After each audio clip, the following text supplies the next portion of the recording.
এই মুহূর্তে যে খবরের দিকে নজর রাখবো, মিড ডে মিলের টাকায় কারচুপির অভিযোগ। বিনপুরে স্কুলে দুর্নীতিতে অভিযুক্ত প্রধান শিক্ষক।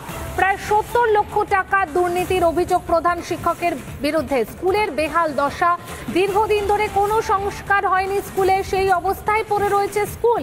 স্কুলের সংস্কারের টাকা নয়-ছয় করার অভিযোগ ডিআই এর কাছে। অভিযোগ স্কুল কর্তৃপক্ষের।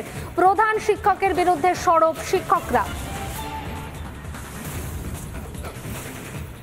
কোনো ল্যাপটপ রয়েছে? হ্যাঁ, ল্যাব আছে। তার কি উন্নয়ন রয়েছে? টাকা অনেকবার এসছে কিন্তু কোনো হয়নি, বা সেই টাকা কোনো ব্যবহার করা হয়নি।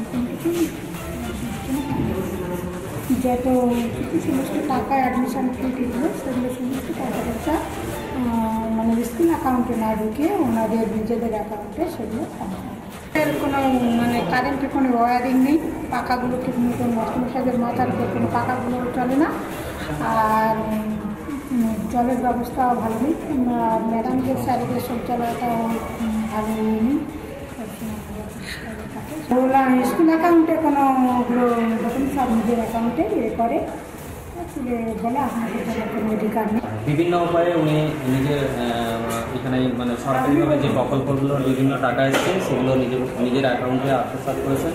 এবং কোনো স্টাফ যদি জিজ্ঞেস করেন যে স্যার এটা এই পারপাসে এই টাকা এসছে, এখানে কীরকমভাবে উন্নয়ন হবে, আপনার কোনো জানার অধিকার নেই। আপনাকে বেতন দিই, আপনি আসবেন 10টার সময়, 4টার সময় বাড়ি। স্কুলের যে মিড ডে মিলের যে রান্নার কাজে যে জ্বালানির ব্যাপারটা আছে, সেই জ্বালানি আমাদের স্কুলে যত বাবলা গাছ ছিল, এমনি স্থানীয় যত গাছ ছিল, সমস্ত গাছকে কেটে উনি বিক্রি করেছেন। তার নিজের হেডমাস্টারমশাই এই জিনিসটাকেই উনি বেশি প্রতিষ্ঠিত করেছেন যে আমি সর্বসর্বা। বিভিন্নভাবে যে বিভিন্ন পারপাসে উনি যে আচরণ করেছেন সেটাও কিন্তু মারাত্মকভাবে, মানে কারোর সাথে কোনো ভালো আচরণ নেই এখনও পর্যন্ত। ইআই অফিসকে জানিয়েছিলাম যে স্যার উনি কত অন ডিউটি পেতে পারেন, বলে অন ডিউটিতে ওনাকে দেওয়া হয় না। আমরা স্যার মাঝে মাঝে উনি স্কুল আসেন না এবং আমাদেরকে জানায় যে আমার এই বিডিও অফিসে কাজ ছিল, ডিআই অফিসে কাজ ছিল, এবং এটা আপনার জানার অধিকার নেই আমি কোথায় কখন ছুটি ব্যবহার করবো, আপনাদের কোনো জানার অধিকার নেই। এমনকি একটা এই যে 11-এর পরীক্ষা চলছে, semester first semester, question short করছে বা পরীক্ষাটা যে কীভাবে ম্যানেজমেন্ট করা হবে ওই বিষয়ে কোনো টিচারদের সাথে আলোচনা করা হয়নি। দিনের পর দিন স্কুল পড়ে রয়েছে বেহাল দশায়, কিন্তু স্কুলের কোনো সংস্কারই হয়নি, কারণ সেই সংস্কারের টাকা দুর্নীতি করা হয়েছে এমনটাই অভিযোগ। আর সেই দুর্নীতিতে অভিযুক্ত স্কুলেরই প্রধান শিক্ষক। বিনপুরে স্কুলে দুর্নীতিতে অভিযুক্ত প্রধান শিক্ষক। প্রায় ৭০ লক্ষ টাকা দুর্নীতিতে অভিযুক্ত তিনি। স্কুলের বেহাল দশা, হয়নি মেরামত, স্কুলের সংস্কারের টাকা নয়-ছয় করা হয়েছে। আমার জানার এই মুহূর্তে তো কিছু বলতে হবে না। আমি ২০২৪ জানুয়ারিতে এখানে এসেছি। আচ্ছা, এই ব্যাপারে একটা অভিযোগ বিভিন্ন সূত্র থেকে মানে এসেছে। তা এই বিষয়টা আমরা তদন্ত করে দেখছি, আমরা চেষ্টা করছি আমরা মানে কীভাবে ব্যাপারটাকে সমাধান করা যায়, এবং ব্যাপার হচ্ছে এই ধরনের জিনিসগুলো কাম্য নয়, বাঞ্ছনীয় নয় শিক্ষা প্রতিষ্ঠানের ক্ষেত্রে। আর এগুলো যাতে ভবিষ্যতে সংক্রামক ব্যাধি মতো অন্য বিদ্যালয়ে না ছড়িয়ে পড়ে সেটা আমরা দেখব, এবং এই বিষয়ে আমরা তদন্ত করে দেখব।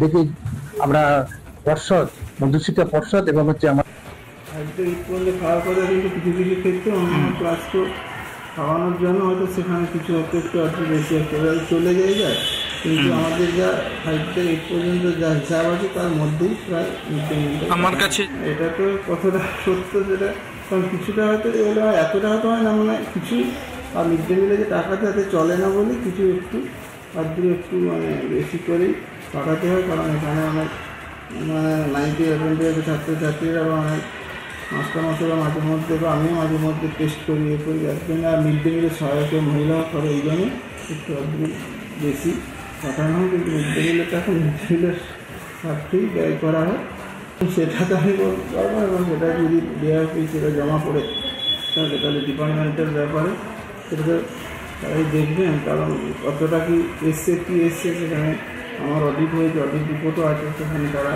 বিচার করবেন যে ব্যাপার।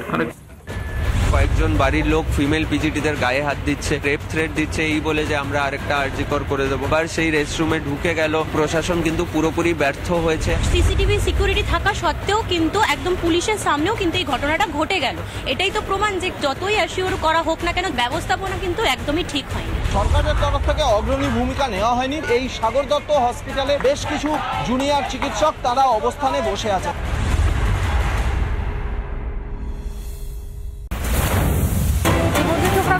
ব্রেকিং নিউজের দিকে জলে তলিয়ে গেল ফারাক্কার এক রাস্তা। 2 নম্বর জাতীয় সড়কের সংযোগস্থলে এই রাস্তা বন্ধ হয়ে যাওয়ায় সমস্যায় স্থানীয়রা। জলে মগ্ন বলা যেতে পারে, একদম জলে তলিয়ে গেল ফারাক্কার এক রাস্তা। 2 নম্বর জাতীয় সড়কের সংযোগস্থলে এই রাস্তা দেখতে পাচ্ছেন এক্সক্লুসিভ সেই ছবি। রাস্তার কি দশা, যেখানে রাস্তার ওপর দিয়ে রীতিমতন জল বইছে।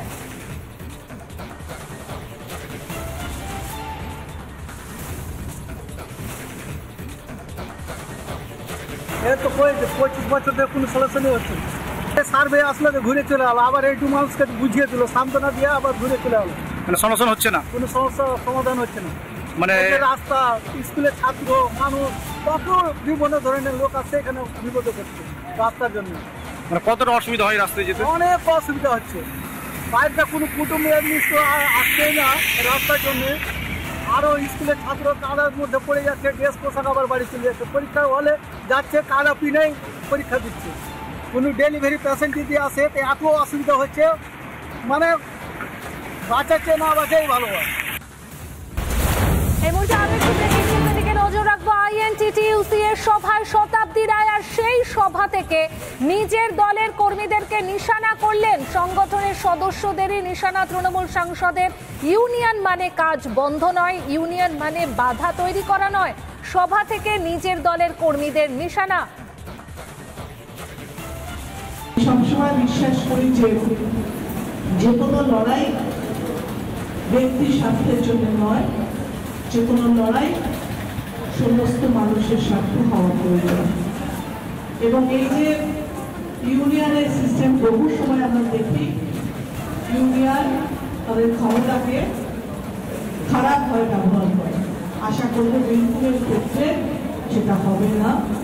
মুখ্যমন্ত্রী আছে, আমাদের অভিষেক বন্দ্যোপাধ্যায় আছে, আমাদের নেতারা আছে, আশিস আছে এখানে, এবং আমরা একসঙ্গে চলব, একসঙ্গে চলাটাই আমাদের